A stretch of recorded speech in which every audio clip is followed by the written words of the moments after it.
Welcome back. Tonight, we're venturing into the frozen heart of Russia, where the darkness holds secrets that would make even the bravest souls reconsider their late-night travel plans. This isn't about the horror movies you've seen or the urban legends passed down through generations. These are real events, documented cases, and testimonies from people who survived encounters that defy explanation. In Russia, public transportation doesn't stop when the sun goes down. Buses continue running through the night, connecting remote villages to cities, carrying shift workers home, and transporting those with nowhere else to go. But there's something different about these night routes, something that locals have whispered about for decades, yet few dare to speak of openly. The Russian Federation spans 11 time zones, encompassing vast territories where civilization becomes sparse and the line between the living and the dead grows thin. In these remote regions, especially during the brutal winter months when darkness can last up to 20 hours a day, the night buses become more than just transportation. They become vessels carrying passengers between worlds. What you're about to hear are 4 documented cases from different regions of Russia, each involving late-night bus travel that went horribly wrong. These aren't folklore or campfire stories. These are police reports, hospital records, and first-hand testimonies from people whose lives were forever changed by what they encountered on those midnight routes. The first case comes from the Siberian city of Novosibirsk, where a university student's routine ride home became a nightmare that haunts him to this day. The second takes us to the industrial city of Magnitogorsk, where a factory worker discovered that some passengers on the night bus had been dead for years. Our third story unfolds in the remote Komi Republic, where an entire bus disappeared for 3 days, only to return with passengers who had no memory of where they'd been. Finally, we'll journey to the outskirts of Moscow, where a night shift nurse learned that some routes don't appear on any official schedule. These stories share common threads. They all occurred after midnight, involved public buses in remote or industrial areas, and left survivors with experiences so traumatic that many refused to use public transportation ever again. Some victims required psychological treatment. Others simply vanished, leaving behind only their testimonies and the haunting question of what really happens when you take a bus past midnight in Russia. But before we begin, consider this warning. If you find yourself in Russia after dark and you see a bus approaching with its interior lights flickering, its windows fogged with condensation that shouldn't exist in the climate-controlled vehicle, and passengers that seem just a little too still, don't get on.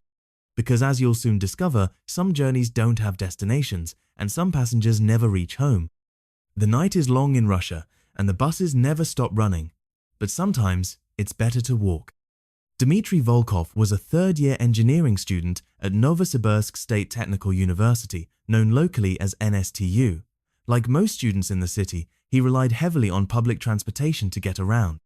Novosibirsk, being Russia's third-largest city with over 1.6 million residents, had an extensive bus network that ran well into the night to accommodate the city's numerous shift workers and students. Dmitry lived in a small apartment on the outskirts of the city, about 40 minutes by bus from the university campus. His routine was predictable: attend classes during the day, work part-time at a local electronics store in the evening, and catch the last bus home around 11:30 p.m. Route 47 was his lifeline, a direct connection from the city centre to his neighbourhood that ran every 30 minutes until 1:00 a.m. On the night of November 15, 2018, Dmitry's routine was disrupted. His supervisor at the electronics store had asked him to stay late to help with inventory, a task that stretched well past his usual departure time. By the time he reached the bus stop on Lenin Square, it was already 12:45 a.m. He had missed the last scheduled Route 47 bus by 15 minutes. The temperature that night was minus 22 degrees Celsius, and a brutal Siberian wind was cutting through the city streets. Dmitry knew that waiting for a taxi in this weather could take over an hour, and the cost would eat into his already tight student budget. He decided to wait a few more minutes, hoping against hope that there might be a delayed bus still running. That's when he saw the headlights approaching through the swirling snow. The bus that pulled up to the stop looked exactly like any other Route 47 vehicle, a standard blue and white Liaz bus with the familiar route number displayed on the front. But something was immediately wrong with the scene. The interior lights were flickering intermittently, casting eerie shadows through the windows. The bus made no sound as it approached, which was impossible given the typically loud diesel engines of Novosibirsk's aging fleet. As the doors opened with their characteristic pneumatic hiss, Dmitry peered inside. The bus was nearly empty, which wasn't unusual for such a late hour. He could see perhaps 6 or 7 passengers scattered throughout the seats, most of them bundled in heavy winter coats with their heads down, apparently sleeping. The driver, barely visible in the dim light, wore the standard municipal transportation uniform. Dmitry climbed aboard, grateful to escape the bitter cold. He fumbled in his pocket for his transportation card and approached the fare scanner near the driver's seat. But as he held up his card, the driver didn't acknowledge him. The man sat completely still, staring straight ahead through the windshield. His uniform appeared older than standard issue. The fabric looked worn and faded, as if it hadn't been updated in decades. "Excuse me," Dmitry said in Russian, "I need to scan my card." The driver slowly turned his head toward Dmitry. In the flickering light, his face appeared unnaturally pale, with deep shadows under his eyes. When he spoke, his voice had a hollow quality that seemed to echo despite the confined space of the bus. "No payment required for this route," the driver said. "Take any seat." Dmitry found this odd, as Novosibirsk's transportation system was strictly regulated and required payment for all routes. But the warmth of the bus was too welcoming to argue about a free ride. He made his way toward the back, choosing a seat several rows behind the other passengers. As the bus began to move, Dmitry noticed several disturbing details. First, the other passengers were unusually still. Not the natural stillness of sleeping commuters, but the complete absence of movement that comes only with death. No one was breathing visibly in the cold air, which should have created small clouds of condensation. Second, the route the bus was taking didn't match the familiar path of Route 47. Instead of heading directly toward his neighborhood, they were traveling through parts of the city Dmitry had never seen before. The buildings outside the windows looked wrong somehow. They appeared older, more decrepit than even the most run-down Soviet-era housing blocks in Novosibirsk. Many had broken windows, and some seemed to be partially collapsed. Streetlights were either completely dark or flickering with the same irregular pattern as the bus's interior lighting. After about 20 minutes, Dmitry realized they should have reached his stop by now. He stood up and walked toward the front of the bus, intending to ask the driver about the route. As he passed the other passengers, he got his first clear look at their faces. They were all dead. Not recently deceased, but long dead. Their skin had the waxy, grey appearance of corpses that had been exposed to extreme cold for extended periods. Some had visible injuries. One woman had a deep gash across her forehead. Another passenger's neck was bent at an impossible angle. But most disturbing of all, their eyes were open, staring straight ahead with the same empty expression as the driver. Dmitry's blood ran cold as he realized the true nature of his situation. He was trapped on a bus with corpses, being driven through a part of the city that shouldn't exist, by a driver who was very likely dead himself. "Stop the bus!" Dmitry demanded, his voice shaking. "I want to get off now." The driver turned to look at him again, and this time Dmitry could see that half of the man's face was severely frostbitten, with black patches of dead tissue around his left eye and cheek. "We haven't reached your stop yet," the driver said in that same hollow voice. "Please return to your seat." "This isn't Route 47, Dmitry protested. "Where are we going?" "To the depot," the driver replied. "All buses return to the depot eventually." But Dmitry knew that the municipal depot was in the opposite direction from where they were traveling. The buildings outside were becoming even more deteriorated, and in the distance he could see what appeared to be a massive cemetery stretching as far as the eye could see. In desperation, Dmitry moved toward the emergency door at the back of the bus. Most Novosibirsk buses had manual emergency releases that could be activated in case of emergency. But when he reached for the handle, one of the sleeping passengers suddenly grabbed his wrist with a grip like ice. The passenger was a middle-aged man in a factory worker's uniform. His eyes were now focused directly on Dmitry, but they held no warmth or life. When he spoke, his voice carried the same hollow quality as the driver's. "You cannot leave until the route is complete," the dead man said. "Sit down." Other passengers were beginning to turn their heads toward Dmitry, all with the same lifeless stare. He realized that his only option was to break one of the windows and jump from the moving bus, despite the sub-zero temperature outside. Using his heavy winter boot, Dmitry kicked at one of the side windows. The glass was thicker than normal and didn't break on the first impact. As he prepared for a second kick, the bus suddenly lurched to a stop. "Your stop?" the driver announced. Dmitry looked outside and was amazed to see his apartment building. Somehow, impossibly, they had arrived at his actual destination despite traveling in completely the wrong direction for over an hour. The familiar streetlights and the 24-hour grocery store on the corner were exactly as they should be. The doors opened with their pneumatic hiss. Dmitry didn't hesitate. He ran from the bus without looking back. Only when he reached the safety of his apartment building's entrance did he turn around. The bus was gone. Not driving away, but simply gone, as if it had never been there at all. The next morning, Dmitry contacted the municipal transportation office to report the incident. According to their records, the last Route 47 bus on November 15th had completed its run at 11:30 p.m., exactly as scheduled. No additional buses had been dispatched that night, and no Route 47 vehicle was unaccounted for. More disturbing still, when Dmitry described the areas of the city he had seen during his ride, transportation officials told him that no such locations existed within Novosibirsk's city limits. The decrepit buildings and the vast cemetery he had observed didn't match any known landmarks. Dmitry never took a bus after midnight again. He moved to an apartment closer to the university within a month of the incident and refused to discuss the experience with anyone except the police investigator who filed his report. But the story doesn't end there. According to transportation workers who spoke anonymously, Dmitry's experience wasn't unique. Several other late-night commuters had reported similar encounters with phantom buses over the years, vehicles that appeared on routes that shouldn't exist, driven by operators who weren't on duty, carrying passengers who showed signs of being long deceased. These reports were typically filed away and forgotten, dismissed as the hallucinations of exhausted workers or intoxicated passengers. But the consistency of the details across multiple testimonies suggested something more sinister was occurring on Novosibirsk's late-night transportation network. The most chilling aspect of Dmitry's testimony was his description of the depot the driver mentioned. Municipal records showed that Novosibirsk's main bus depot had been relocated in 1987, but the old facility had never been demolished. It sat abandoned on the outskirts of the city, slowly deteriorating in the harsh Siberian climate. But according to local residents, buses were still sometimes seen entering and exiting the abandoned depot late at night, despite the facility having no operational power or staff. Security cameras installed at nearby businesses captured images of vehicles moving through the area, but the footage was always too dark or too distorted to make out license plates or other identifying details. Dmitry's case became part of a growing file of unexplained incidents involving Novosibirsk's public transportation system.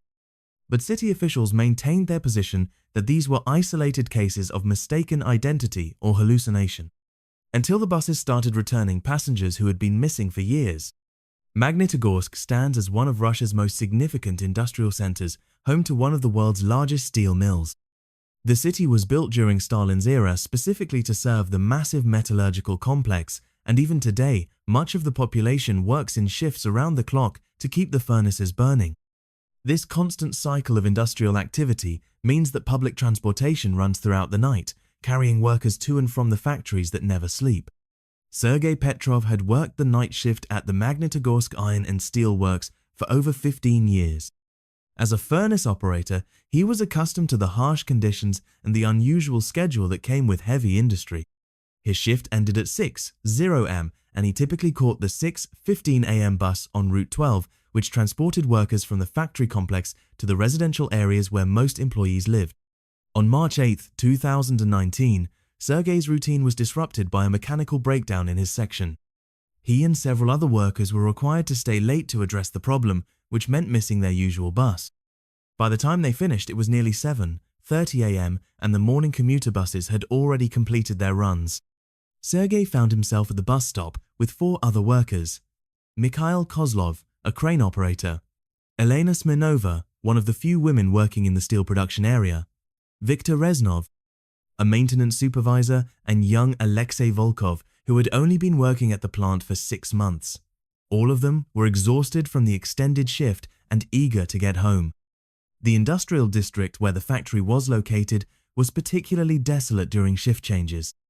The area consisted mainly of massive production facilities, storage warehouses, and the transportation infrastructure needed to move raw materials and finished products.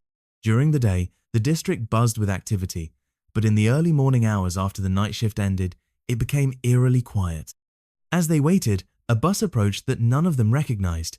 It was an older model, a LAZ 695, that hadn't been used in regular service for over a decade. The vehicle appeared to be in poor condition, with rust stains around the wheel wells and windows that were fogged with condensation, but most importantly, it was displaying Route 12 on its destination sign. "Finally," Mikhail muttered as the bus pulled up to the stop. "I was starting to think we'd have to walk." The doors opened with a mechanical groan that suggested the hydraulic system was in need of repair. The driver was barely visible in the dim morning light, hunched over the steering wheel and wearing what appeared to be an old-style uniform that predated the current municipal transportation standards. As they boarded, Sergei noticed that the bus already had passengers. This wasn't unusual, as Route 12 made several stops at other industrial facilities before reaching the residential areas. But these passengers were different somehow. They sat with unusual stillness, and many were wearing work clothes that looked decades out of date. The interior of the bus was uncomfortably cold, despite the heating system running. Their breath was visible in small clouds, and frost was beginning to form on the inside of the windows. Elena pulled her coat tighter around herself and commented that the heating system must be malfunctioning. As the bus began to move, Sergei started paying closer attention to his fellow passengers. The man sitting across from him was wearing a factory uniform, but the style and fabric were from the 1980s. More disturbing still, the man's skin had an unnatural pallor, and his eyes remained fixed straight ahead, never blinking. "Excuse me," Sergei said to the man, "do you work at the steel plant?" The man slowly turned his head towards Sergei. When he spoke, his voice had a mechanical quality, as if the words were being produced by a damaged recording device. "Furnace 7, the man replied. "Been working Furnace 7 for 30 years. Sergei knew that Furnace 7 had been decommissioned and demolished in 1995 following a fatal accident that killed 12 workers. No one had worked Furnace 7 for over 20 years. Growing concerned, Sergei looked around at the other passengers more carefully. A woman near the front of the bus was wearing a factory safety helmet with a design that hadn't been used since the Soviet era. A man in the back row had severe burn scars covering half of his face, injuries that would have required immediate medical attention and months of recovery, yet he was somehow on the bus going to work. Elena, who was sitting next to Sergei, leaned over and whispered, "Something's wrong with these people. Look at their clothes, their faces. Some of them look like they've been hurt badly, but they're just sitting here like nothing happened." Victor, the maintenance supervisor, had been observing the driver since they boarded. He tapped Sergei on the shoulder and pointed toward the front of the bus. "Look at the driver's reflection in the mirror," Victor whispered. Sergei looked up at the large mirror that allowed the driver to observe passengers. In the reflection, he could see that the driver's uniform was severely damaged, with what appeared to be burn marks and tears.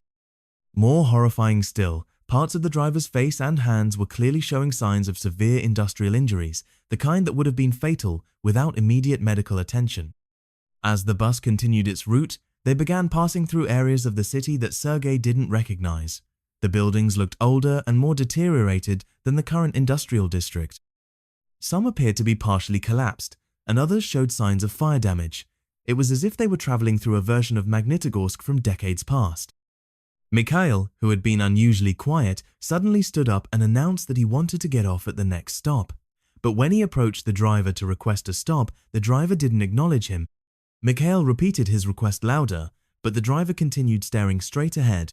"We don't stop until everyone reaches their destination," one of the other passengers said without turning around.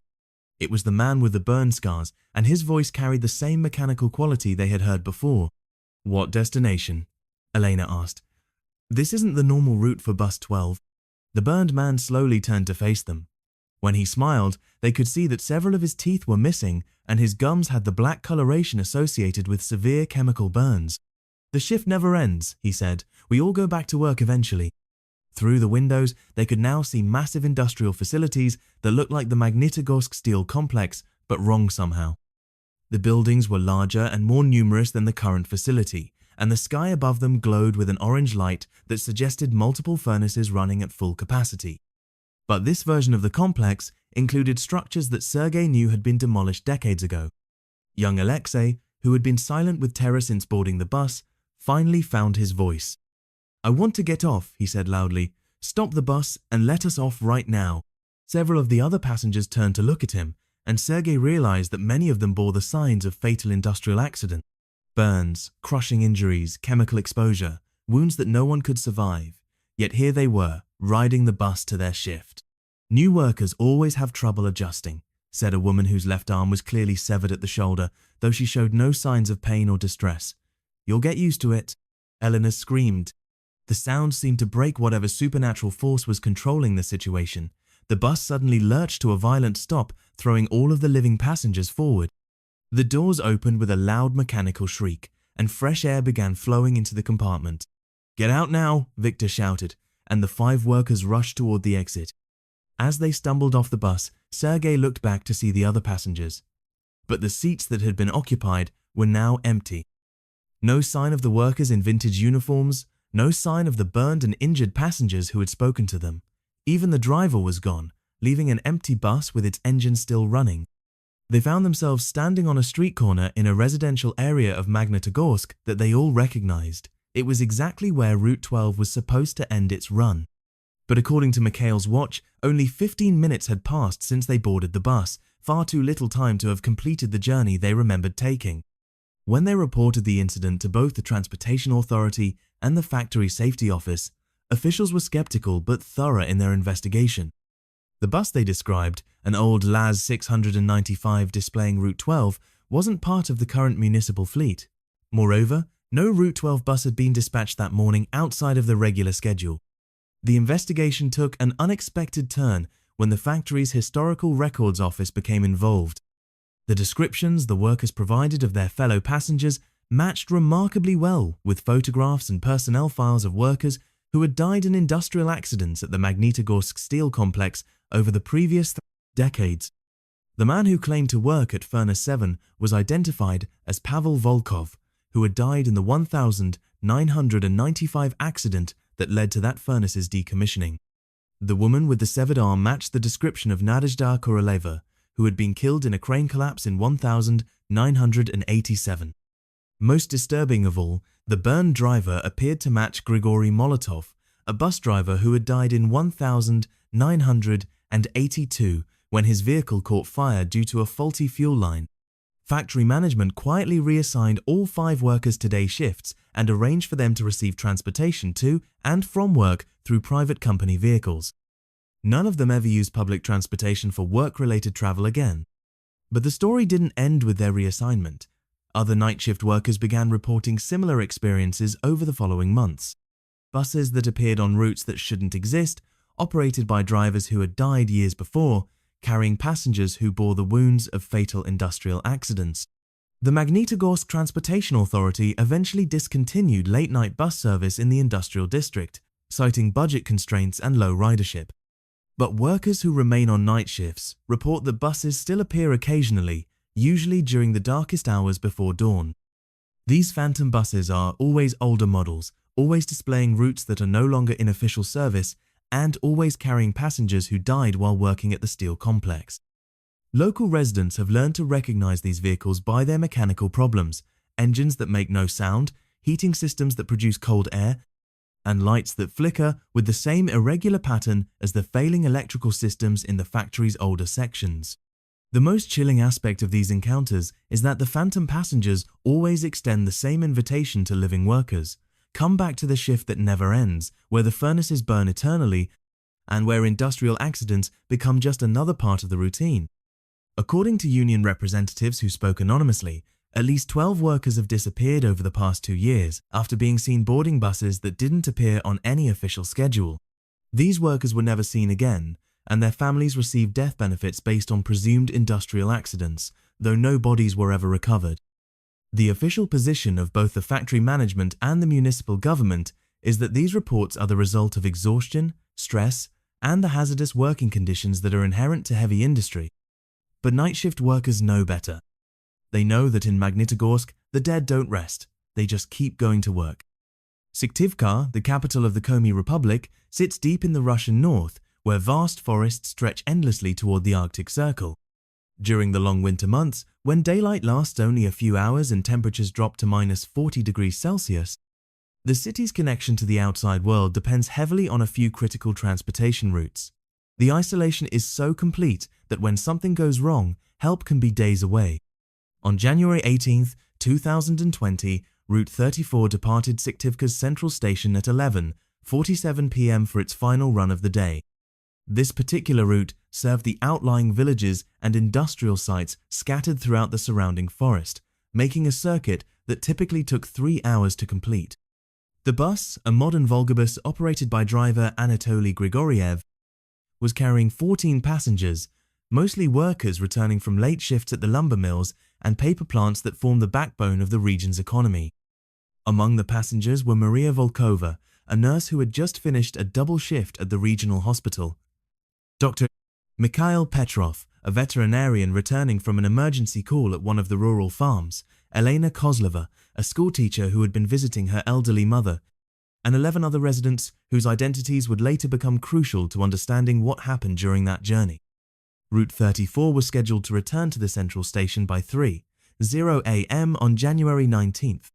When the bus failed to arrive, dispatchers initially assumed it had been delayed by the severe weather conditions that had been affecting the region. Heavy snowfall and winds exceeding 60 km per hour were common during this time of year, and mechanical problems were frequent in the extreme cold. But when radio contact with driver Grigoriev couldn't be established, and the bus's GPS tracking system showed its last known position at kilometer marker 47 along the forest highway, search and rescue operations were initiated. The Komi Republic's emergency services are well equipped for winter rescue operations, but the sheer size of the territory presents enormous challenges. Search teams used helicopters, snowmobiles, and tracked vehicles to cover the most likely routes the bus might have taken. They found no trace of the vehicle, no signs of an accident, and no indication that the bus had ever reached any of its scheduled stops. For 3 days, the search intensified.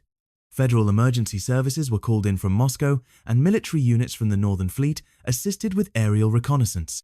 The families of the missing passengers gathered at the Syktyvkar transportation terminal, demanding answers that no one could provide. Then, on January 2020 at 3:17 a.m., Route 34 pulled into the central station exactly 72 hours and 17 minutes after its scheduled return.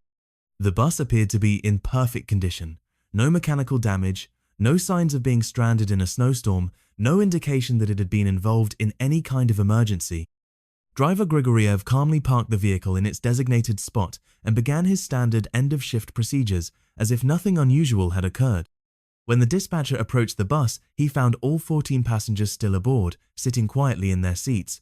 They appeared to be unharmed, though many seemed confused and disoriented. None of them could explain where they had been for the past 3 days. The initial interviews with the passengers revealed a disturbing pattern. All of them remembered boarding the bus at the central station on January 18th. All of them remembered the bus beginning its route through the forest highway, but none of them had any recollection of the 3 days that followed. According to their collective memory, the journey had proceeded normally until they reached kilometer marker 47, the same location where GPS tracking had been lost. At that point, their memories became vague and dreamlike. Some passengers reported seeing lights in the forest that seemed to move in patterns that defied explanation. Others remembered the bus traveling through areas that didn't match the familiar landscape of their region. Dr. Petrov, the veterinarian, described seeing vast cities with architecture unlike anything in the Komi Republic. There were buildings that seemed to reach into the clouds, he told investigators, and the technology was far more advanced than anything I've ever seen, but it felt real, not like a dream. Maria Volkova, the nurse, reported a similar experience but with different details. I remember hospitals with medical equipment that seemed decades ahead of what we use, she said.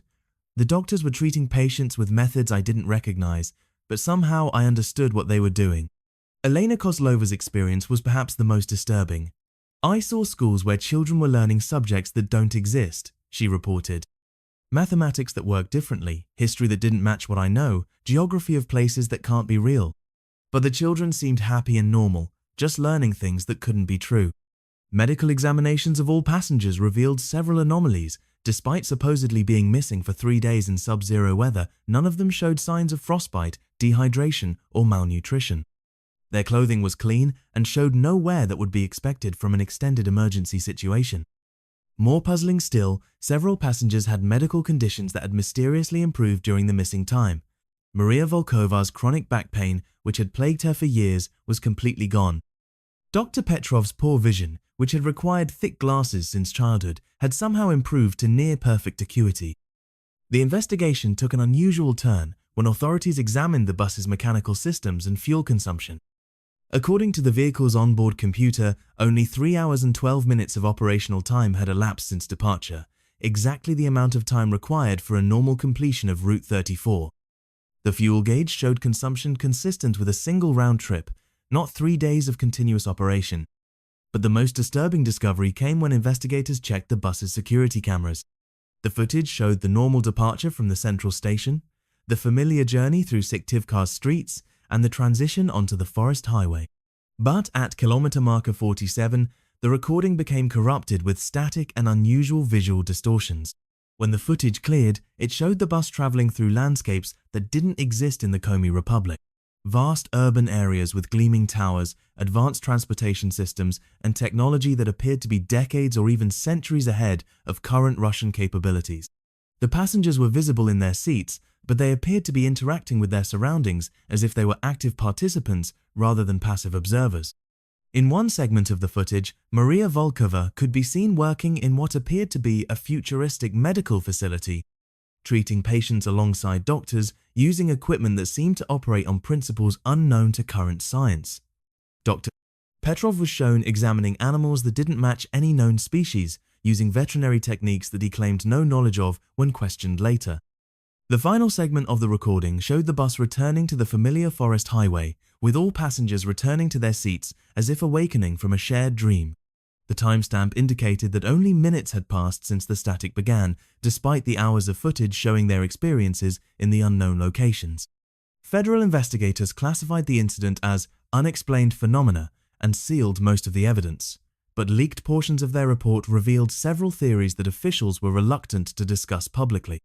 The first theory suggested that the bus and its passengers had somehow been displaced in time, experiencing several days in an accelerated temporal state while only minutes passed in normal time. The second theory proposed dimensional displacement, where the bus had temporarily entered a parallel reality with advanced technology and different physical laws. The most disturbing theory, however, suggested that the passengers had been subjected to some form of advanced psychological conditioning or memory implantation. The improved health conditions and enhanced abilities exhibited by some passengers supported the possibility that they had undergone procedures using technology far beyond current medical capabilities. None of the passengers ever fully recovered their memories of the missing time. Several reported recurring dreams involving the advanced civilizations they had glimpsed, but attempts at hypnotic regression yielded only fragmentary images that couldn't be verified. Driver Grigoriev proved to be the most affected by the experience. Despite having no conscious memory of the 3 missing days, he began demonstrating knowledge of advanced mechanical and electronic systems that he claimed he had never studied. His ability to diagnose and repair complex vehicle problems improved dramatically, as if he had received extensive technical training during the time displacement. The Route 34 incident led to significant changes in transportation policy for the Komi Republic. GPS tracking systems were upgraded, communication protocols were enhanced, and additional safety measures were implemented for buses traveling through remote areas. But despite these precautions, similar incidents continued to occur. Over the following year, at least 6 other buses experienced temporary disappearances along various routes throughout the Republic. In each case, passengers returned with no memory of their experiences, but with inexplicable improvements in health, knowledge, or abilities. Local residents began referring to these events as the lost days, and many people stopped using public transportation for travel through the forest highways, especially during the long winter nights when temporal anomalies seemed most likely to occur. The official government position remains that these incidents are the result of extreme weather conditions, equipment malfunctions, and the psychological effects of isolation and cold. But the classified portions of the investigation reports tell a different story. According to sources who spoke anonymously, federal scientists believe that certain areas of the Komi Republic may be experiencing temporal or dimensional instabilities related to unknown natural phenomena. The region's extreme latitude, magnetic field variations, and vast uninhabited territories may be creating conditions that allow for brief connections to alternate realities or time periods. The passengers of Route 34 were never the same after their experience. While most returned to their normal lives, several reported feeling as if they were living in the wrong world, as if the advanced civilization they had glimpsed was somehow more real than their current reality. Maria Volkova left her position at the hospital and began researching advanced medical techniques that, according to experts, wouldn't be developed for decades. Petrov started a research project focusing on animal species that don't exist in any known taxonomy. Elena Kozlova developed an entirely new curriculum for her students, incorporating mathematical and scientific concepts that her colleagues claimed were far beyond current human understanding. The Route 34 incident remains one of the most thoroughly documented cases of temporal anomaly in Russian history. But it also serves as a warning about the dangers of late-night travel through the vast, isolated territories of the Russian north. Because sometimes, when you take a bus past midnight in the Komi Republic, you might arrive at your destination days later than you left, with no memory of where you've been, but carrying knowledge of worlds that may not yet exist. Moscow's public transportation system is one of the most extensive and efficient in the world, carrying over 9 million passengers daily through a complex network of buses, trolleys, and metro lines. The system operates around the clock in many areas, ensuring that the city that never sleeps can continue functioning regardless of the hour. But according to several documented testimonies, there are routes that don't appear on any official schedule, buses that carry passengers to destinations that exist outside the normal geography of the Russian capital. Olga Mikhailova discovered this hidden network entirely by accident. As a night shift nurse at Budenko Neurosurgical Institute, one of Moscow's most prestigious medical facilities, she was accustomed to working unusual hours and navigating the city's transportation system during the quietest parts of the night. Her shift ended at 6:00 a.m., and she typically caught the first morning bus on Route 15, which connected the medical district to her apartment in southeastern Moscow. On the morning of September 14th, 2021, Olga was running unusually late. A critical patient had required emergency surgery that extended well beyond her scheduled hours, and by the time she reached the bus stop, it was already 7:30 a.m.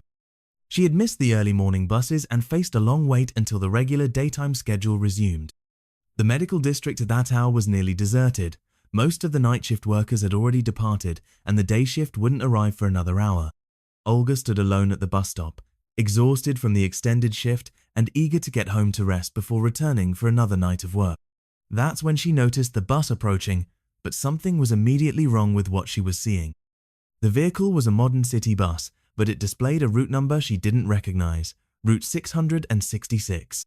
The number was displayed in an unusual font that seemed to flicker slightly, as if the LED display was malfunctioning.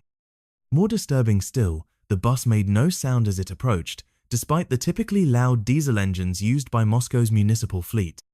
As the bus pulled up to the stop, Olga could see through the windows that it was completely empty except for the driver.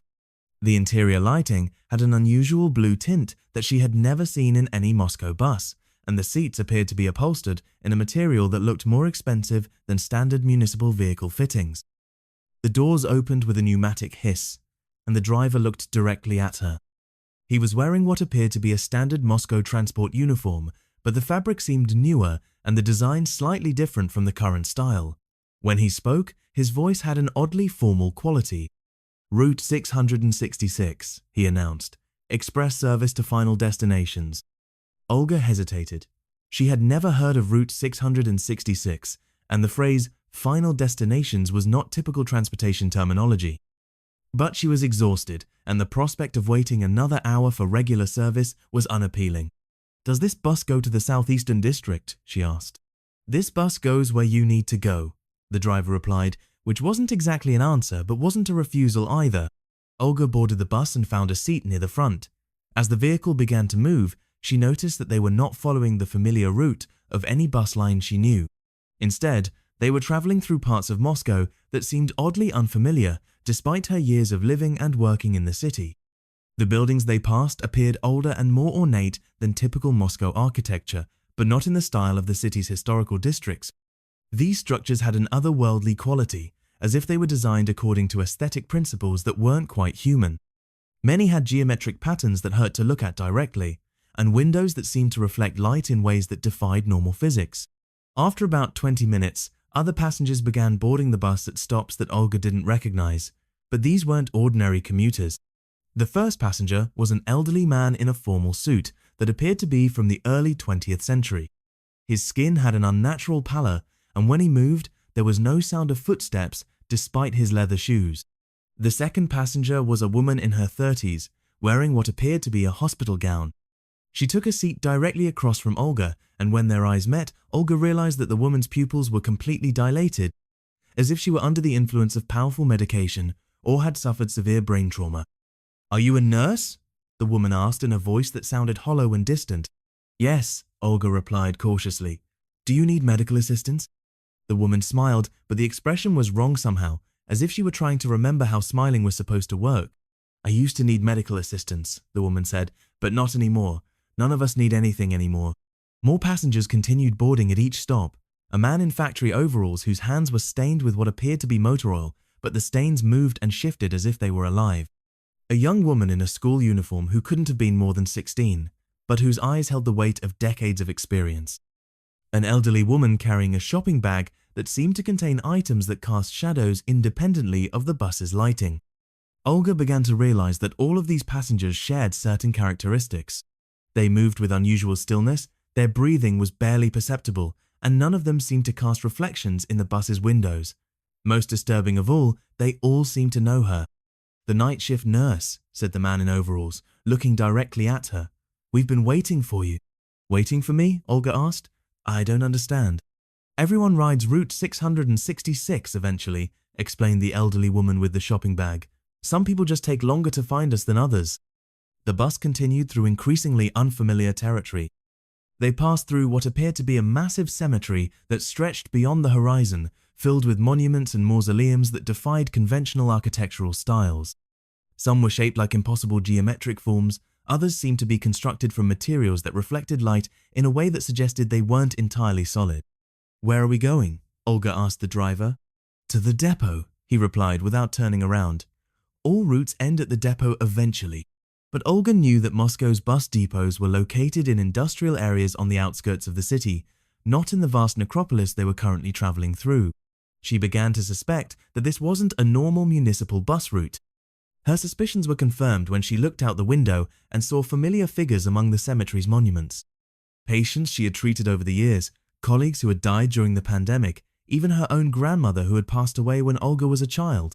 All of them were standing among the graves, watching the bus pass and waving as if they recognized her.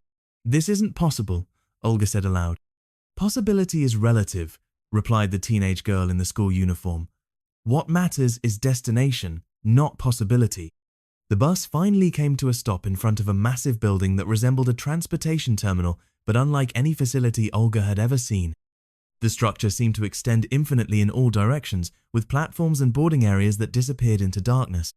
Buses of all types and eras were parked throughout the complex, from ancient vehicles that looked like they belonged in museums to ultra-modern designs that seemed decades ahead of current technology. "Final stop," announced the driver. "All passengers must disembark." The other passengers began standing and moving toward the exit, but they moved in perfect synchronization, as if they were all responding to the same unheard signal. As they passed Olga, each of them looked directly at her and smiled the same wrong smile she had seen from the woman in the hospital gown. "Come along," said the elderly man in the formal suit. "Your shift is ending." But Olga realized that she didn't want her shift to end. Not like this. She had patients to return to, responsibilities to fulfill, a life to continue living. Whatever this place was, wherever Route 666 actually led, she wasn't ready to reach that final destination. "I want to go back," she said firmly. "Take me back to the medical district." The driver turned to look at her for the first time since she had boarded. When she saw his face clearly, she realized that he too had the characteristics she had observed in the other passengers. The unnatural stillness, the wrong reflections, the sense that he was something trying to appear human rather than actually being human. "There is no going back," he said. "Route 666 only travels in one direction." But as he spoke, Olga noticed something crucial. The other passengers had all disembarked, but the bus was still running. The engine was still operational, the lights were still functioning, and most importantly, she was still alive and still had the ability to make choices. Without hesitation, she moved toward the driver's seat. The driver didn't resist as she pushed him aside. In fact, he seemed to simply fade away like smoke. She grabbed the steering wheel and pressed the accelerator. The bus lurched forward, away from the terminal, back toward the cemetery.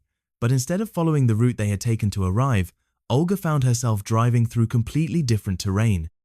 Urban landscapes flashed by the windows, Moscow, but wrong somehow, as if she was seeing the city from an impossible angle or during a time period that hadn't occurred yet. The bus seemed to be moving faster than should have been possible, and the scenery outside was changing at an accelerated rate. Day and night cycled rapidly. Seasons shifted from winter to summer and back again, and the architectural styles of the buildings evolved and devolved as if she were traveling through time as well as space. Finally, the bus came to a stop at a familiar location, the same bus stop outside Burdenko Neurosurgical Institute where she had originally boarded Route 666. But now it was daylight, and the normal morning commute was beginning. Regular Moscow buses were arriving and departing on their scheduled routes, carrying ordinary passengers to ordinary destinations. Olga stumbled off the bus and turned to look back, but Route 666 was gone.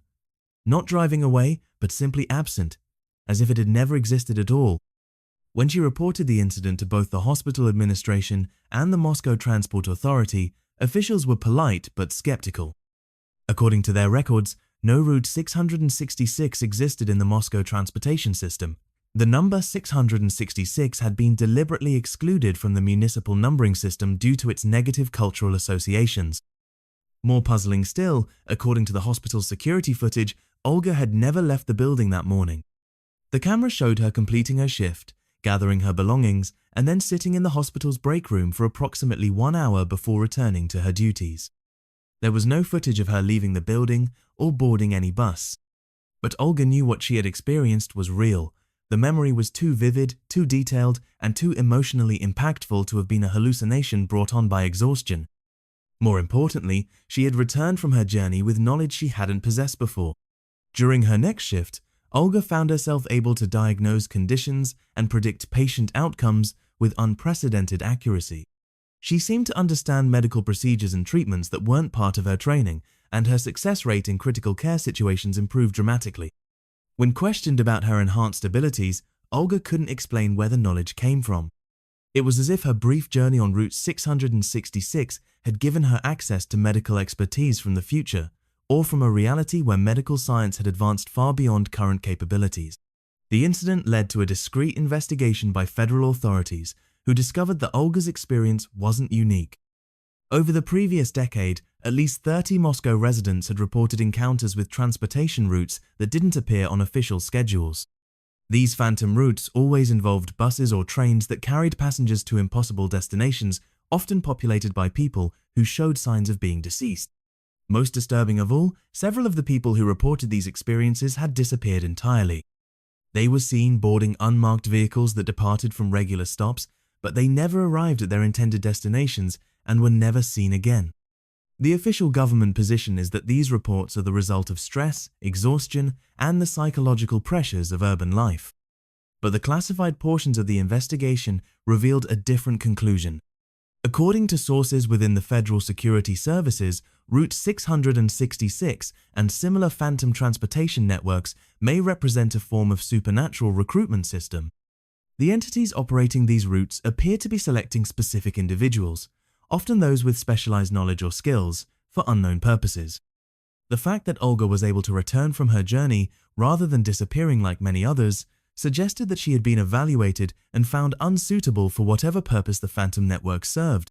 But her enhanced medical abilities indicated that the experience had nonetheless changed her in fundamental ways.